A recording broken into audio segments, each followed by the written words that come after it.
Hello friends, welcome back to my channel. Today's recipe I'm going to show you how to make Pico De Gallo. So to make the Pico De Gallo, guys, we need to have like 3 color of peppers, tomatoes, onion, chili, and a little bit lemon juice. So like I'm going to show you how to make the Pico De Gallo. So basically you need to make the bell pepper dice. Now I'm gonna take some jalapenos from the jar and I'm gonna dice the jalapenos.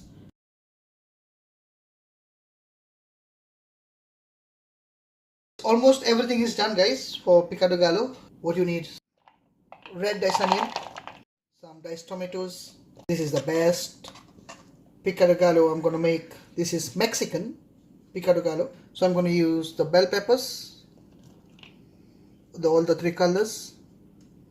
Then I'm gonna use jalapenos. So this is the best ever Pico De Gallo you can make in your own kitchen. So now I'm gonna add like half teaspoon of salt, half teaspoon of crushed black pepper, and 3 tablespoons of jalapeno juice. So same jalapeno juice from the bottle I'm gonna use.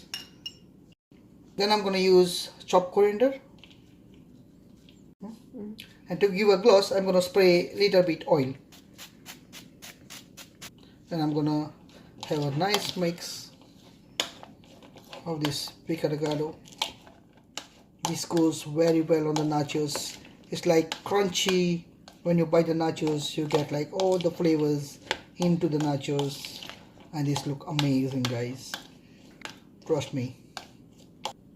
You can use any kind of oil on top. Maybe you can use it like olive oil or maybe whatever you feel like, guys. There is nothing in there.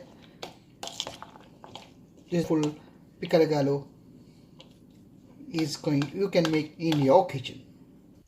Thank you for watching, guys.